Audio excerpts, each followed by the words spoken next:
falling deeper. Cold nights 난 너무 싫어. 기다리기에는 너무 길어. Hello, Chingus! Today's song of the day is going to be Iman's Can't Stop. You know it's in the way you move. You make me feel like Michael Jackson. You know it's in the way you move, way you move, way you move. You got me singing. Alright, there's just a small taste of that song. Hopefully hopefully the small bit that you've listened to caught your interest. Once again, that is Iman's Don't Stop. It's part of his new EP that was released, I believe, a couple months ago, if not a month ago. If you ever get a chance, please look up Iman. I've listened to him a couple times. Actually, I've listened to him more than a couple of times. He's on my top 10 artists that I've listened to this year. He's a great musician. I absolutely adore him. Totally stumbled upon him by chance and have not stopped listening since. All right, so actually getting into the nitty gritty. I know it's been a while, Chingus. It's been 7 months, actually. The reason for that being is I get very busy during the school year, and my attention is definitely there. I tend to neglect a lot of what happens here. So it's been a minute since I've done a review. Of course, I don't stop watching dramas. I continue to watch dramas, and I don't stop writing on my sticky notes. I continue to write on those sticky notes. The only difference is that those sticky notes tend to pile up. Nothing gets done with them because I don't use them, since I totally forget that I have this channel and that I have the online reviews. But that being said, I'm going to make amends with that. I'm going to talk about the 4 dramas that I've watched most recently. I'll get into a little bit of the other drama I watched, but I dropped.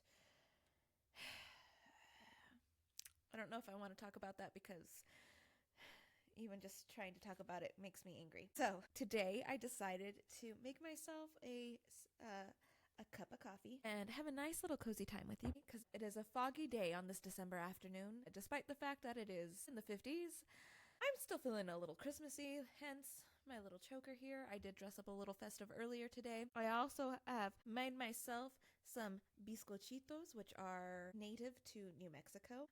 I'm pretty sure they're not anywhere around anywhere else in the United States, but it's a bizcochito, which are very popular in New Mexico around the holiday season. So it's me, my coffee, my bizcochitos, and if you didn't know, bizcochitos are best eaten with coffee. I'm in my snuggy little corner. Hopefully you are also in a snug little corner, and we are going to get into these reviews.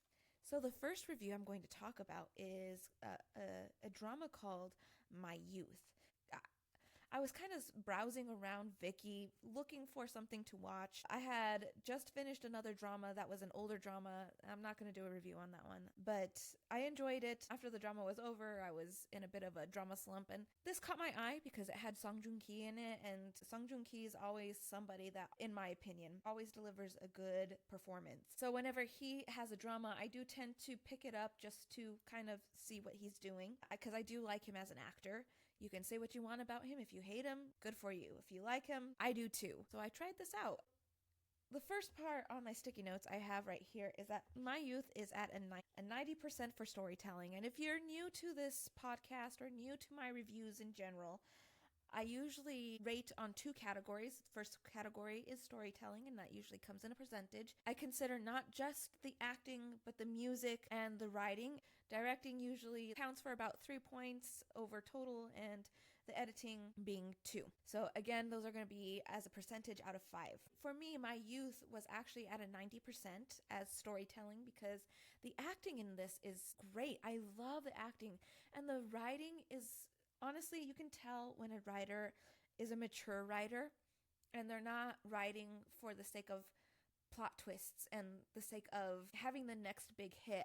This is, I think, a story that I needed at the time that I found it, which is why on my sticky notes I put that My Youth was the drama of the year for me. It might not be the drama of the year for you, but it was definitely the drama of the year for me. The writers did a great job telling a a story about a young man who in his youth was a child actor and life was not very kind to him. He lost his mother, he more or less lost his father, he pretty much raises himself, he loses basically all the money that comes as a child actor. His agency does him wrong and he loses out on all of that money. Thankfully his parents didn't steal the money like what happens in real life. Well, unfortunately for him, he is exploited. He's just exploited outside of the familial setting. The writers did a good job at building this story around this main character, and the main character is Song Joong-ki. His name in the drama is called Sun Woo-hye. They do a great job at building up his story, building up the people that are around him. This is labeled as a mellow, although I think that is a mislabel because I myself would not label this as a melodrama. I hate melodramas. In fact, because it was labeled as a melodrama, I almost skipped it. Thankfully, I didn't. I would actually label this not as a melodrama, but as a slice of life or a healing drama. It is very slow, which is probably why it has such a low rating online. For example, on my drama list, it's at a 7.6, which I think is a little harsh for this drama because this, like I said, the writing was great, the relationships were mature, there was a lot less angst in the relationships, and they didn't do this weird thing that has been common lately where you have this awkward square between the love interests. You know what I mean? It's giving She's the Man, aka Shakespeare's Twelfth Night. Thankfully, this drama doesn't fall into that trap. The second male lead and the second female lead have a relationship of their own that is outside of the male lead and the female lead's situation. They are cute together, and I appreciate that the second male lead and the female lead were able to have a relationship without him having a crush on her, because sometimes I think that's also unnecessary. He's just her friend, someone she's known since childhood, not necessarily having to be any kind of romantic interest in each other. Like I said, it is a slower drama. If you're not used to slow dramas and you're looking for that angst and that plot twist crap that's been very popular with K-dramas lately, this is not the story for you. As much as I like plot twists, sometimes, and lately this has been the case, where plot twists have been thrown into a story just for the sake of having a plot twist, without having any context or any reason. But saying that, I'm going to get into a couple of things that I disliked about this drama, and one of those things being the father. I mentioned him before, how Sun Woo-hye, Song Joong-ki, loses his father because his father is a deadbeat nobody who is lazy as... Okay, I'm not gonna curse. He's lazy. He's immature. He is childish. And I know I already said immature, but I think I needed that other extra emphasis on childish because holy cow, this man just... He got my goat. He pissed me off to another dimension. I don't think I've ever disliked a character as much as I've disliked this man. He had a whole son, a wife. He decided to cheat on said wife and then disappear on said wife, leaving her to raise their son by themselves. Then mama dies, and suddenly he wants to appear again, only to pull this poor child who's just lost his mother into a house where he has a girlfriend and her child. Sun Woo-hye decides, I'm not gonna live with this dude, moves off to live on his own and basically raise himself, only for this deadbeat of a father to frickin' show up with a little girl and say, please, can you keep her and I will take her off your hands when I come back. Never telling him when he is gonna come back, he proceeds to disappear. Get the idea of trying to forgive him later on in the series, but I don't need a redemption arc for everybody. And I'm very glad that Sun Woo-hye, he kind of accepts his father, but he doesn't necessarily ever forgive and forget. He doesn't pull him into his life like his father would have liked. If he did, I would have been so upset. It seems like the director and the writers were really trying to force this narrative that this dad is not just immature, he's got a little charm to him. No, there's no charm about an immature man who abandons his son and then proceeds to abandon a little girl with his son who's in high school, who's raising himself because his father could not step up and be an adult. And then when he's older, he wants to come into his life and be buddy-buddy. No! As you can see, I'm still a little passionate about it. Not my favorite kind of trope, despite the fact that I dislike this man immensely. The actor who plays him played him well enough that every time I saw his face on the screen, I wanted to punch his face, but he played him well. I just don't appreciate them trying to give me a redemption arc for him. The second drama I'm going to talk about is called The Manipulated. This was one that I just finished not too long ago. I believe I finished this a couple weeks ago. I think it ended just around Thanksgiving. It was a great drama. I was very excited for this drama because Ji Chang-wook, I first watched Ji Chang-wook as Healer, and I knew he was known in the action genre because right from Healer I watched K2. Both dramas I absolutely adored. Ji Chang-wook is also just freaking gorgeous, and I love that man.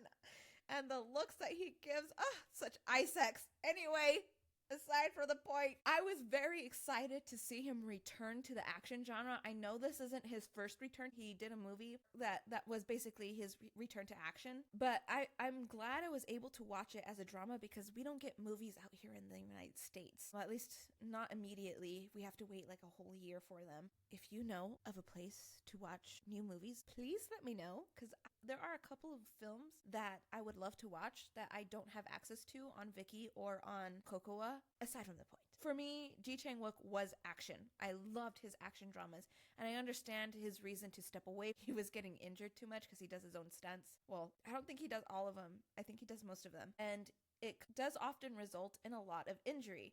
So he was trying to avoid injury. Being in an action film must be a lot on your body. You gotta get your body to be an action body, or what we as the audience have become accustomed to seeing as an action body.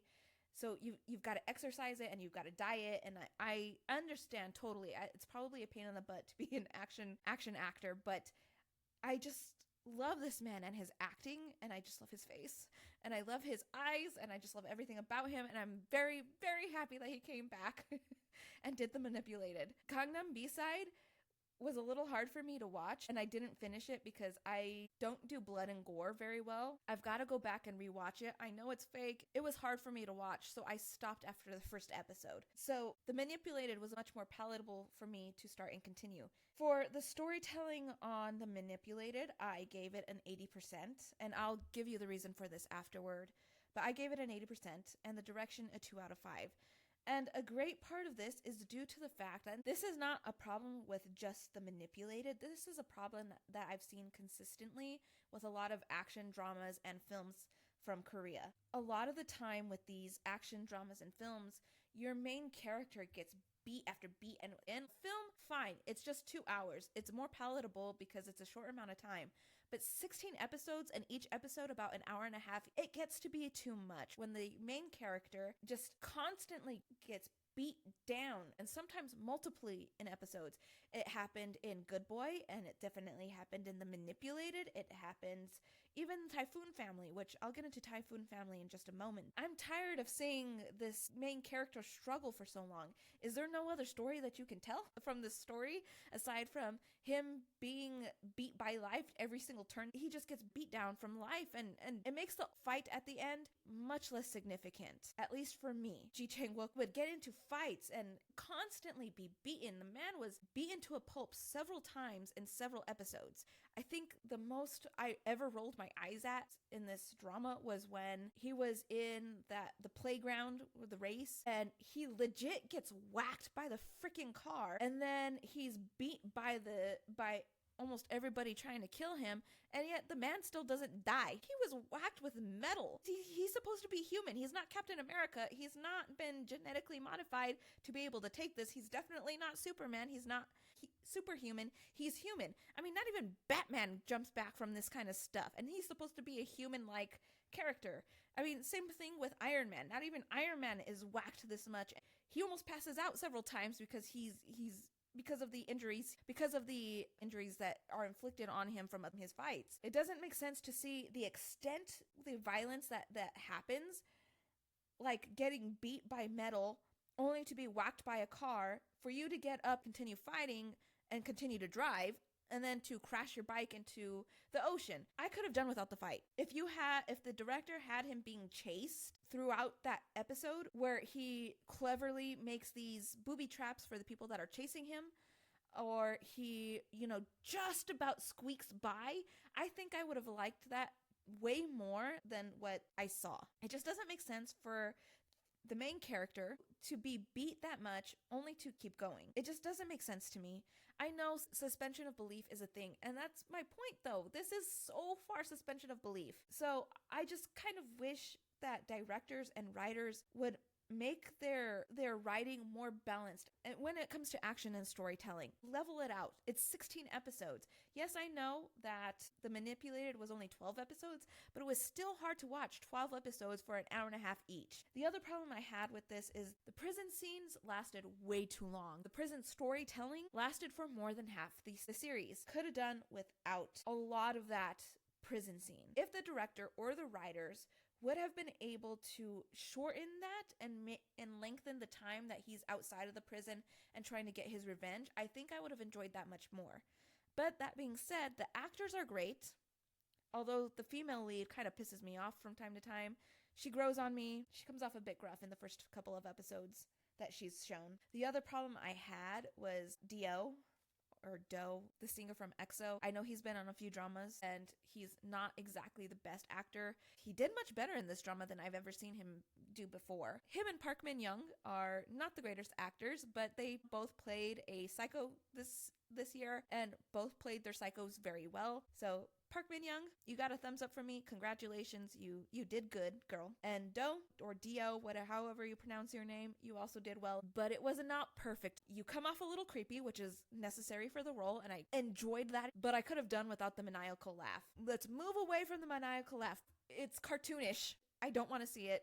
Please get rid of it. I want that trope gone. The editing was great, but the directing, it's just, yeah.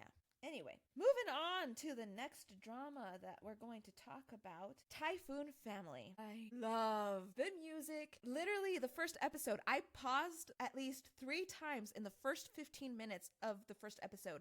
The music was just chef's kiss. I've not seen a drama with music this good in a very long time.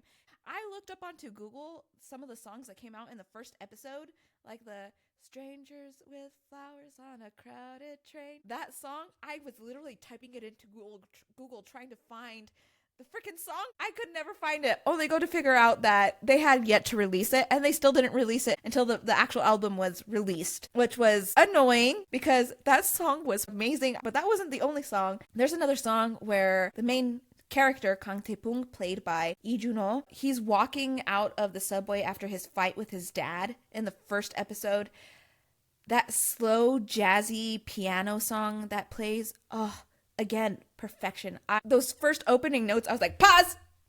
Get out my phone, trying to soundhound it or to Shazam it. Neither one could find it, only to figure out again that it wasn't going to be released until the very last moment. The music in this drama was just absolutely phenomenal, as well as the writing, as well as the acting. This drama was great on all sides. I think for me, it doesn't quite reach the level as my favorite drama, Crash Landing on You. There was just something about that drama that was magical, but Typhoon Family comes at a very close second. I gave the story a 95% for storytelling. Again, a lot of that bump up is due to that music. As a shock to everybody, a 5 out of 5 for direction. Who would have thought? Because I certainly didn't. I didn't think I was going to give a 5 out of 5. It is rare for me to give a 5 out of 5 for direction. I want to give a shout out to the main actors on this one because I don't think I've talked about Lee Juno a lot, nor have I talked about the main actress, Kim Min-ah, who is starting to become one of my favorite actresses.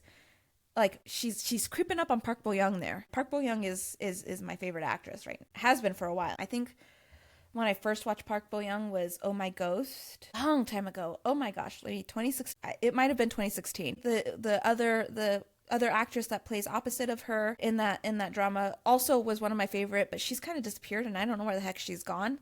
I kind of really wish she'd come back. But that being said, Kim Min-ah has really surprised me in the few dramas that I've seen her in lately. One of those dramas being Way Back Love, where she plays Jung Hui-wan, who is about to die, and her crush from high school, who's dead, comes back to her as the Grim Reaper. He's played by Kong Myung. That drama left me in tears. I was sobbing. That is a great drama, and if you ever have a chance to watch it, Way Back Love, it's on Viki. Please do so. She is a phenomenal actress. Gong Myung, I've not seen him in much other than Good Boy, where he plays the bad guy. He's been doing pretty decent as well, but she is just phenomenal. And I'm very happy to find that she's been getting quite a lot of roles, despite the fact she doesn't exactly fit Korea's beauty standards, because she is just on another level. I just love this actress so much. She's such a great actress. Start with Way Back Love. I know it's going to ruin you, but please start with Way Back Love. If you've seen Typhoon Family, you've already gotten a small little morsel, a little taste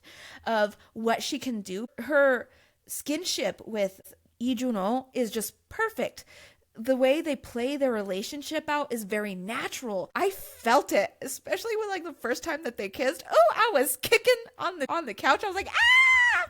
I was giggling like a little schoolgirl. I was so excited. Their chemistry really fits well with each other. It just takes things to a whole new level for a drama, and they played very well opposite of each other. I think Lee Juno has been doing very well. He's an actor that I was on the fence on. He's good, but not great. I mean, no disrespect, but if we're being honest here, he's not the greatest actor in Korea. He's good, but he is no Park Bo-gum, Park Seo-joon, Lee Chang-wook, or even Choi Woo-sik. All of those actors are phenomenal, and I believe they're actors that are going to be around for a very long time because of their quality of acting.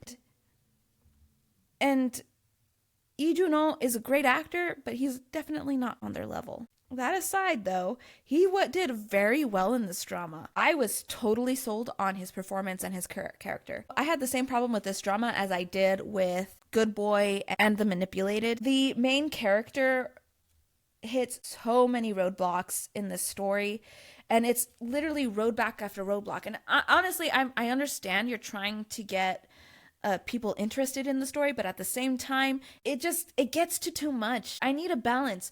I needed him to win at least 1 or 2 episodes without getting roadblocked by the same person. Give me a different storyline where he has a problem and has to solve it that does not have to do with the main little, what's his name? Park Hyun-jun, who is played by Moon Jin-sung. Look, the guy did great as a villain.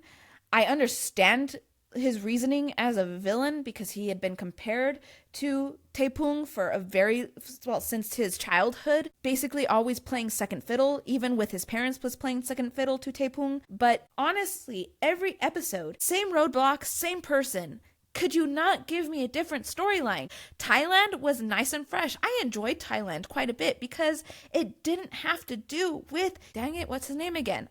Because it didn't have to do with Pyo Hyun-jun, the little shithead. If you would have given me at least 2 more episodes with that, I would have been way more happy with the finishing product. It's just that time after time. Come on, the American English speaker. Why are we getting people that don't know how to A, act, and B, speak English? You're hiring actors that are supposed to be Korean Americans that can't speak a lick of English. There are actors in Korea in Hallyu who speak English and can speak Korean, that are fluent, that are even Korean American. Why aren't we hiring those people to be the Americans? That would make so much more. It is a pet peeve of mine, and I understand it's not a pet peeve of everybody, but it's become a pet peeve of mine. If you're going to have a story where you have characters that are from a specific place, please make sure that they at least know how to enunciate in that language.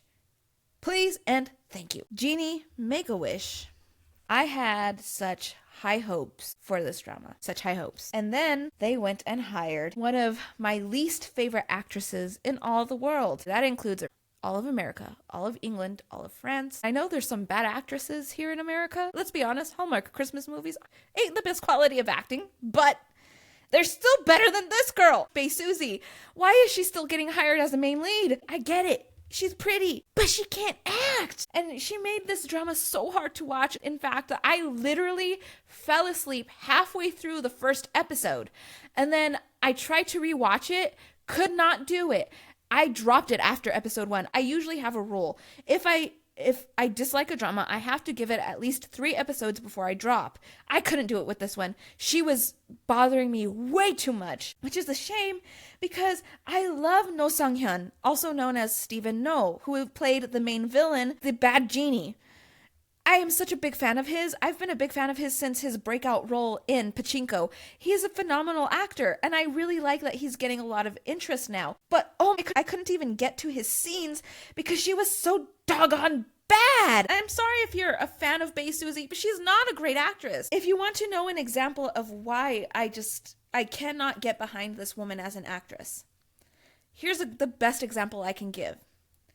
The first episode, and I'm not giving any spoiler with this, honestly. So, in the first episode, she goes, I think, to the Middle East to track down and stalk her mother, who had abandoned her with her aunt, grandma, I think it's grandma, or whatever. She's supposedly this psycho who has to suppress her killer instinct. This year was apparently the year of the psychos. Takes pills to stamp down that psycho part of her. As she's walking through the desert on a tour, she stumbles across this lamp and she rubs it. Genie pops out. He materializes in like a stream of sand. Girl has no reaction whatsoever. What she does is she pulls out her little dagger and points it at him and delivers her line with a blank freaking face. Genie, of course, reacts with her. And then he dematerializes right in front of her face, only to pop up behind her, give her a nice little, sniff at the back of her neck. And all she does is turn around and point the dagger at him again with the same fucking face that she had before. Come on. You legit just had a man materialize in front of you out of dirt, only for him to dematerialize in front of you once again, to rematerialize behind you and take a nice big whiff of you. And you have no reaction to that? None whatsoever? I would have been grossed out, livid. I get it. She's supposed to be taking pills to suppress her emotions and her killer instinct. You know what you could have done? You could have watched frickin' Sherlock with Benedict Cumberbatch, who plays a sociopath who doesn't understand emotions, because that's the character that you're playing, girl. That's the character that you're playing. And guess what? He still has facial expressions. Gosh. Anyway, I do not understand how this drama has such a high rating. I swear this high rating is because of No Sang-hyun. I've not watched it, but I'm pretty certain it's from No Sang-hyun. Girl ain't doing nothing. Woo Bin or Kim Woo? Yeah, Woo Bin.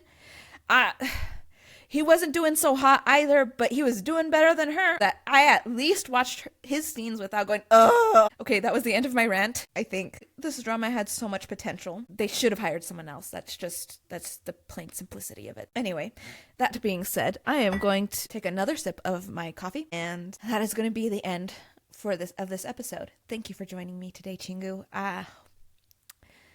If you have your own opinions on these dramas, if you've seen them, please comment down below. I do really love to hear from you guys. If you've not seen these dramas, comment down below. Tell me if you may or may not watch these. If you are interested in watching these dramas, Genie, Make-A-Wish, and Typhoon Family are both on Netflix. The Manipulated is on Hulu or Disney Plus. I watched it on Hulu.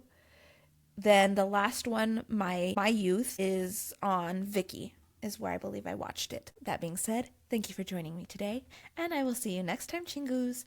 Bye!